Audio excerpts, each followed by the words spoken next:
facing the police every single day.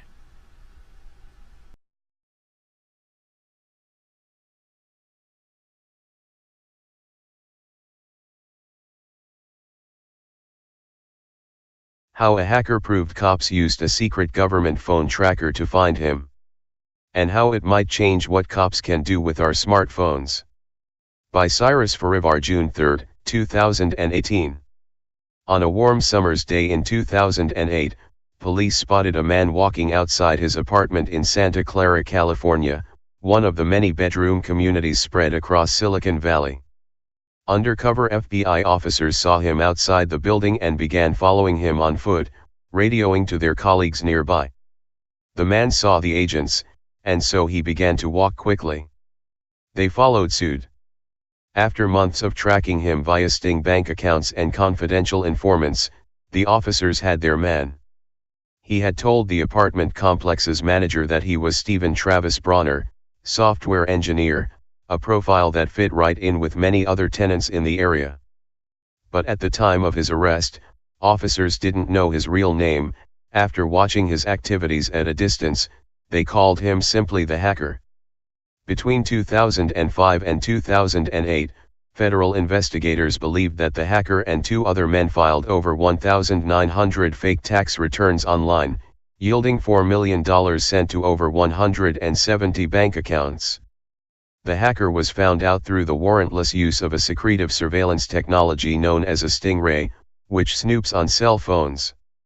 Stingrays, or cell site simulators, act as false cell phone towers that trick phones into giving up their location. They have become yet another tool in many agencies' toolbox, and their use has expanded with little oversight and no public knowledge that they were even being used until the hacker went on an obsessive quest to find out just how law enforcement tracked him that summer day.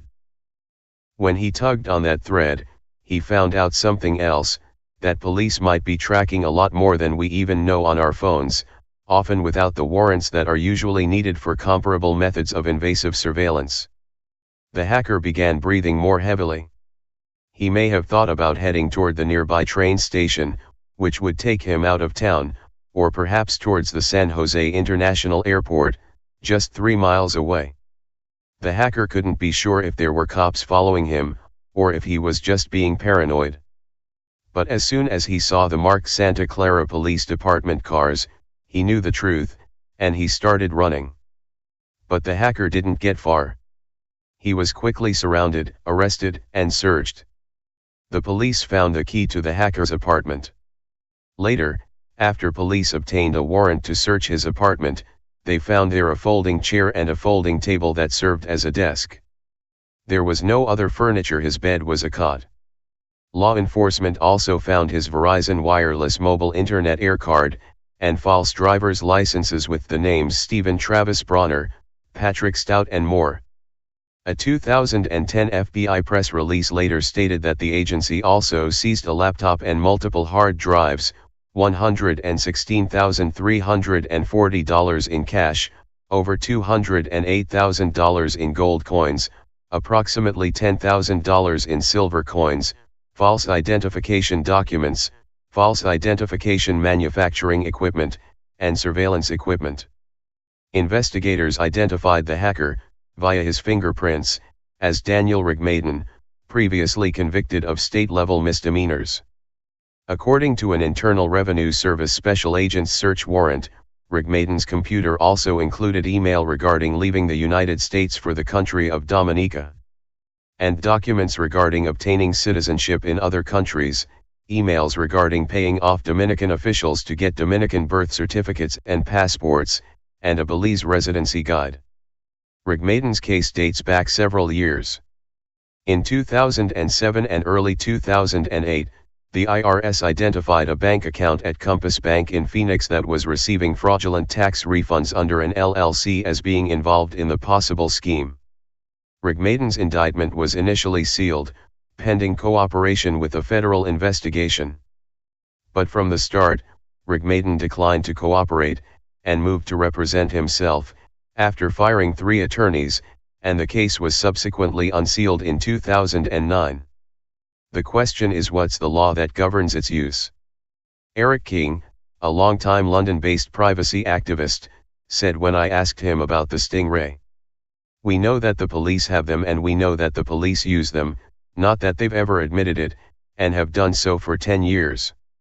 They refuse to engage, they refuse to say that they bought them.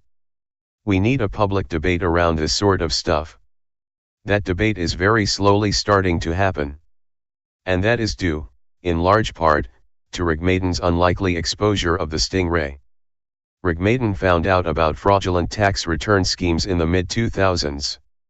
He quickly figured out that tax returns are largely voluntary. The IRS simply doesn't have enough agents and auditors to do a thorough check of everyone.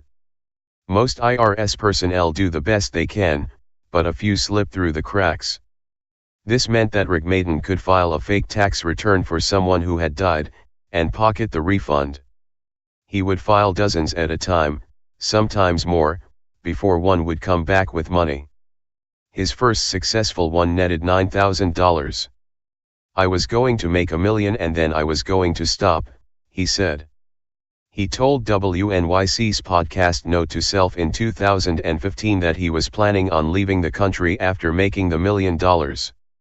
In late 2007, Rigmaden moved to Santa Clara. The city, then as now, is home to students and lots of tech workers.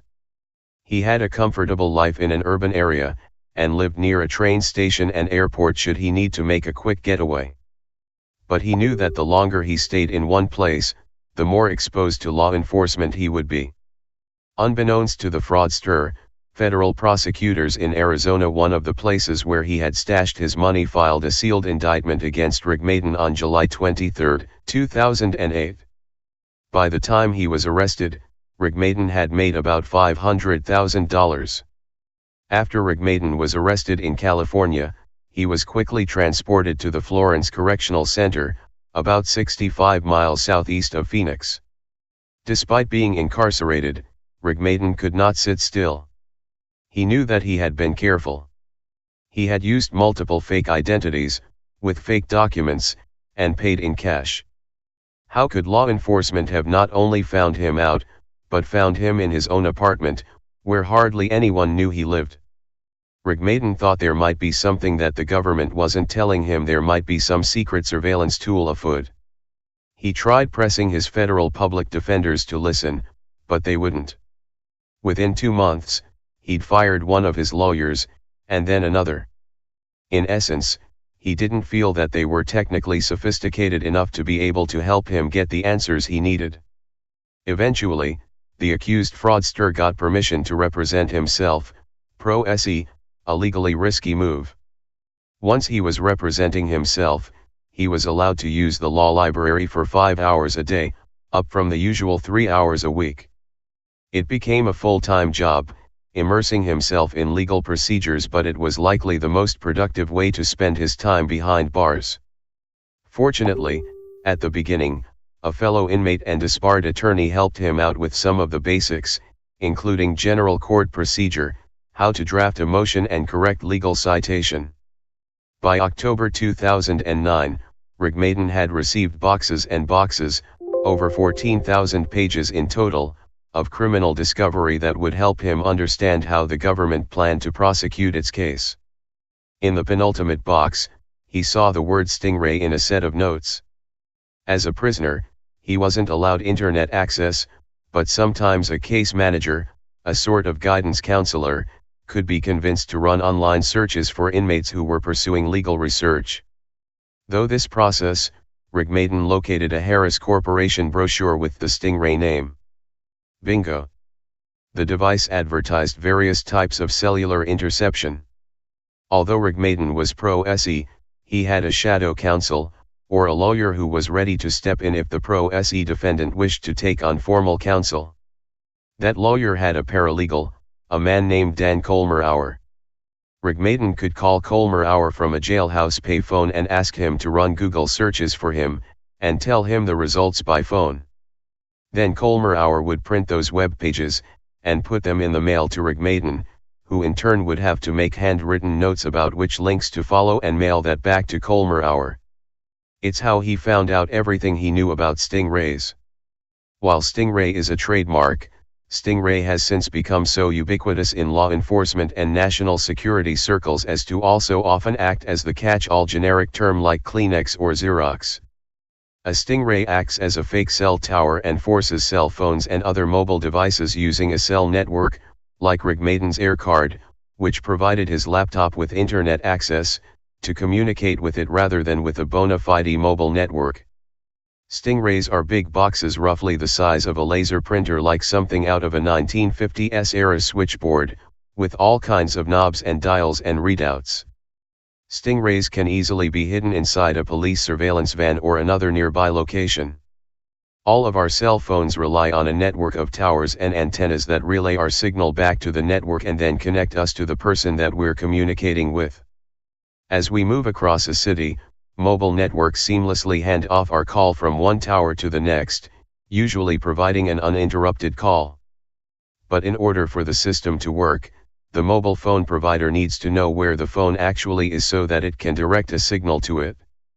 It does so by sending a short message to the phone nearly constantly. In industry terminology, this is known as a ping. The message basically is asking the phone, "Are you there?" And your phone responds, "Yes, I'm here." Think of it as roughly the mobile phone version of the children's swimming pool game Marco Polo. If your phone cannot receive a ping, it cannot receive service.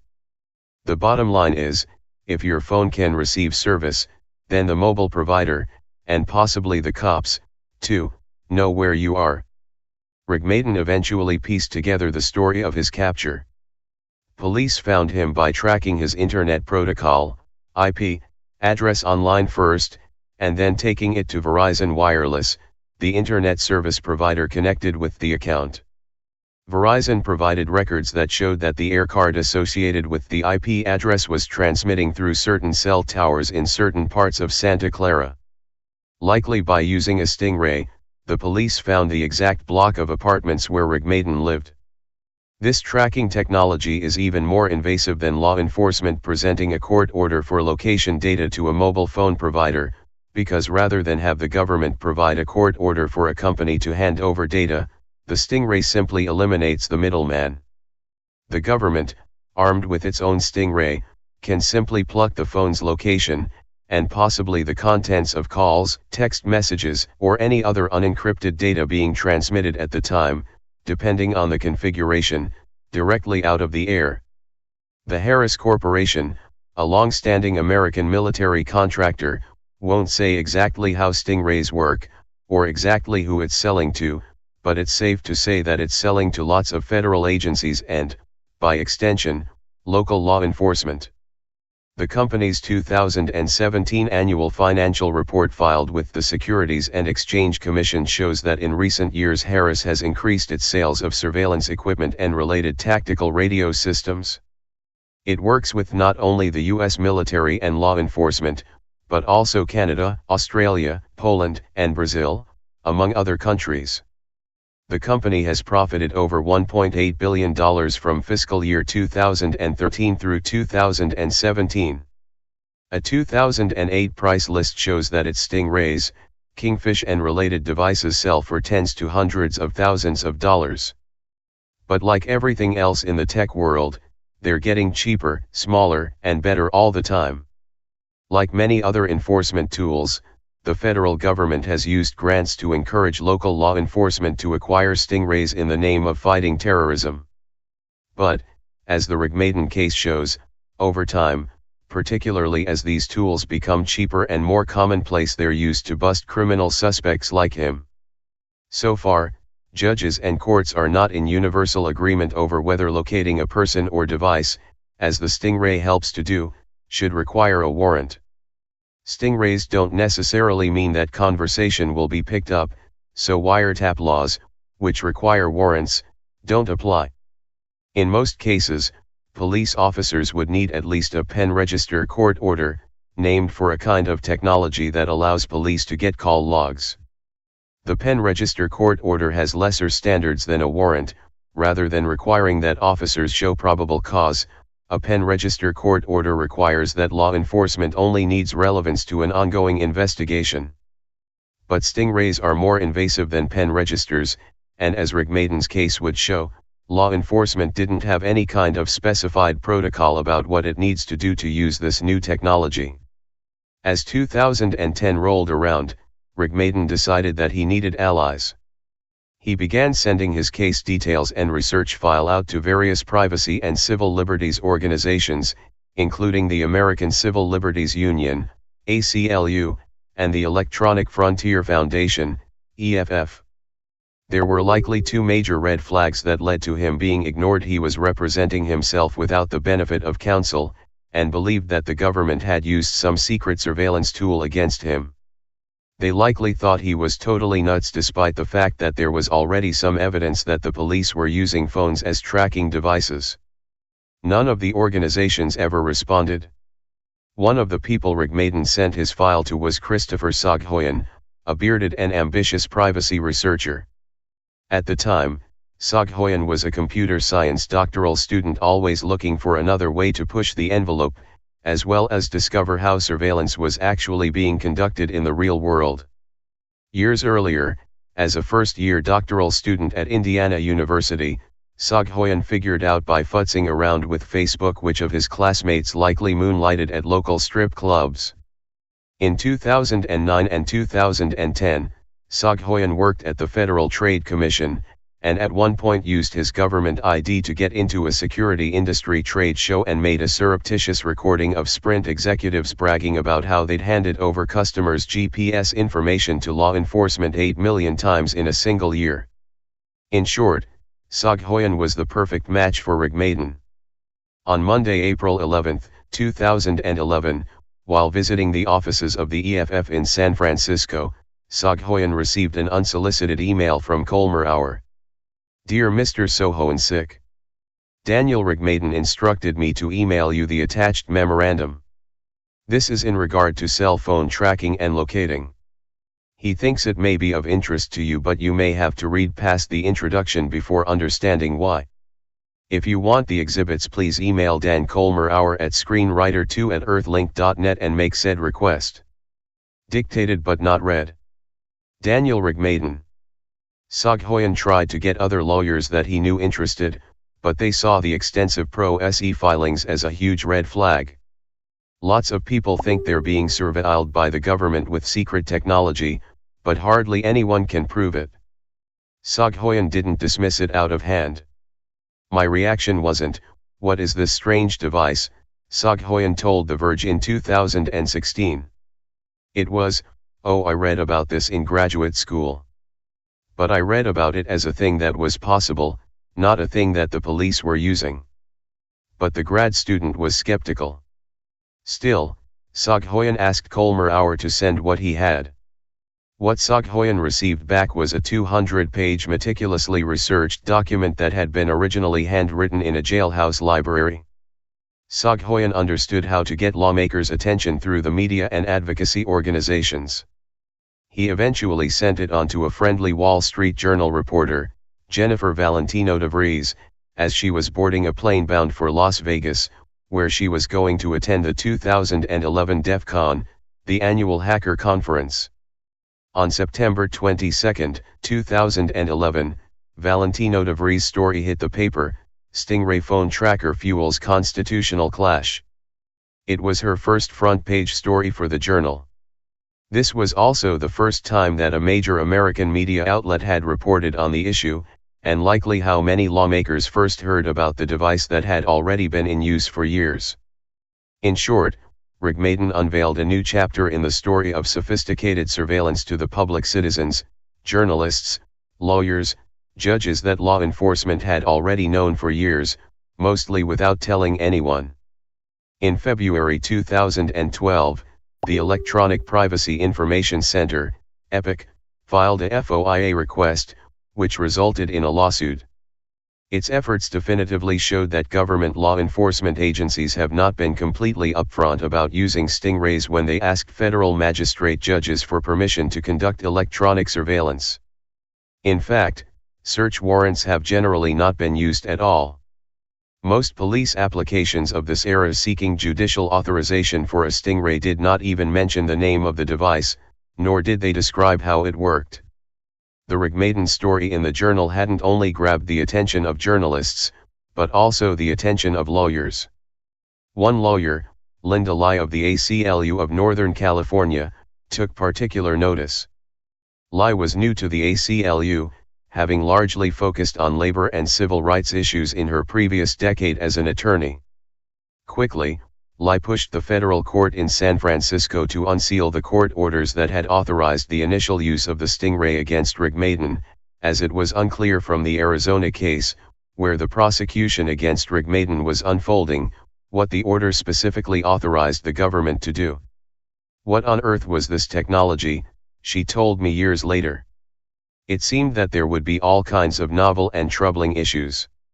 What sort of court authorization was being obtained? How widespread was it? It was also just a very unlikely story. Initially, what drew her in wasn't the technology itself, but the fact that the government was keeping novel surveillance orders a secret. In October 2012, Lai and other ACLU and EFF attorneys decided that they would formally jump into the case, not as Rigmaiden's lawyer, but rather as amici, or friends of the court in this case, attorneys who were not party to a case but could file a brief to articulate the broader social concerns it raised. They wrote to the court, noting that this case would likely result in the first decision to address the constitutional implications of stingrays. In early May 2013, the judge ruled in the government's favor on the issue that Lai raised in court, finding that Rigmaiden lacked a reasonable expectation of privacy while shrouded under multiple false identities. After all, his air card, his apartment and post boxes that he paid for were all done under fake names. By late January 2014, Rigmaiden and federal prosecutors reached a plea deal. He'd plead guilty and prosecutors would recommend that he be given a sentence of time served. The agreement was signed on April 9, 2014. While the Rigmaiden case wound down, Sog Hoyen, who had joined the ACLU as its chief technologist, and his colleagues were just getting started. The ACLU, along with other privacy groups, including EPIC and the EFF, spearheaded efforts to speak publicly, file record requests, sue and campaign for meaningful legislative reform. Several months later, in April 2015, the New York Civil Liberties Union, the New York State chapter of the ACLU, managed to do what no one else could, successfully sue to obtain an unredacted copy of the NDA that the FBI had law enforcement agencies sign when they acquired stingrays. In essence, the document explained that due to the authorization granted by the Federal Communications Commission to the Harris Corporation, any law enforcement agency had to sign an NDA with the FBI. The 6-page letter essentially said that agencies that acquired stingrays could not talk about them in any manner, including but not limited to press releases, in court documents, during judicial hearings, or during other public forums or proceedings. In May 2015, the FBI issued a bizarre public statement saying that despite the NDA's language to the contrary, it should not be construed to prevent a law enforcement officer from disclosing to the court or a prosecutor the fact that this technology was used in a particular case. Later that same month, Washington Governor Jay Inslee signed a bill that passed both houses of the state legislature, specifically requiring that law enforcement seek a warrant before using a stingray. Rigmaiden worked on the drafting of this bill with Jared Friend of the ACLU of Washington. Before its passage, Sog Hoyen even testified in support of the bill. Months later, California followed suit, with its comprehensive California Electronic Communications Privacy Act, which, among other things, also required a warrant for stingray use. But the most prominent change regarding stingrays came in September 2015, when the DOJ said it would require a warrant in most situations in which a stingray is used.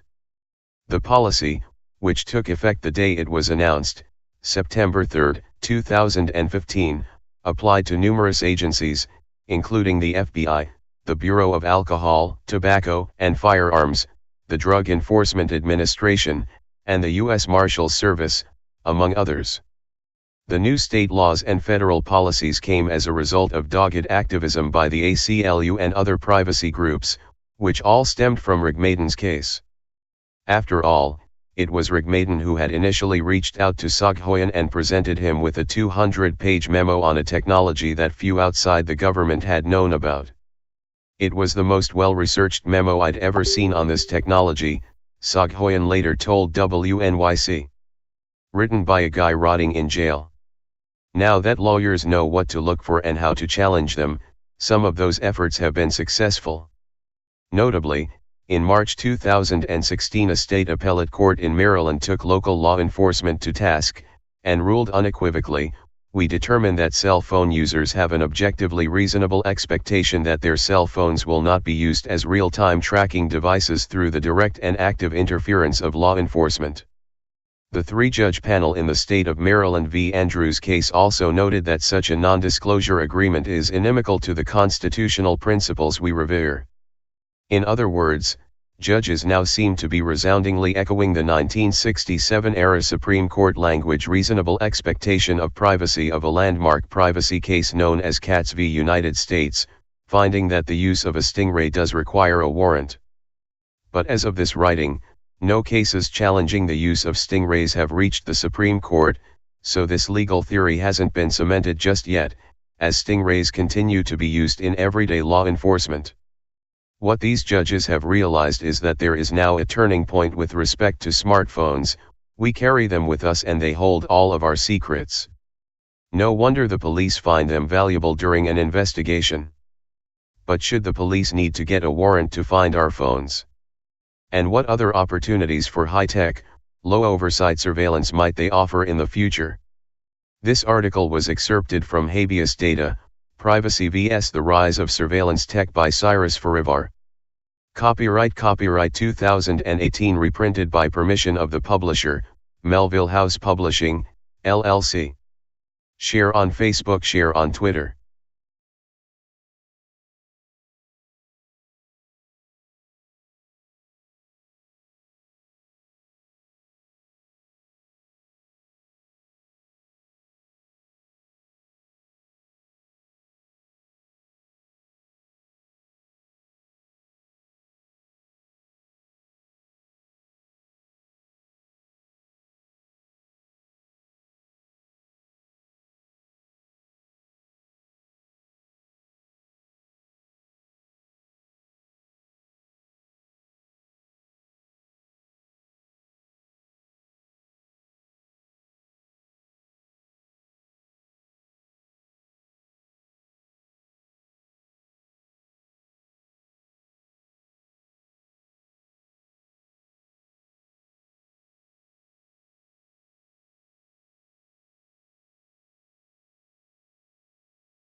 Hey Sheriff County, this is Sheriff County COPWATCH. I am using any video here with under fair use if you have criticism, reporting, teaching, etc. And please donate. I do not make money from YouTube, and there are different ways to donate in the video links. Thanks.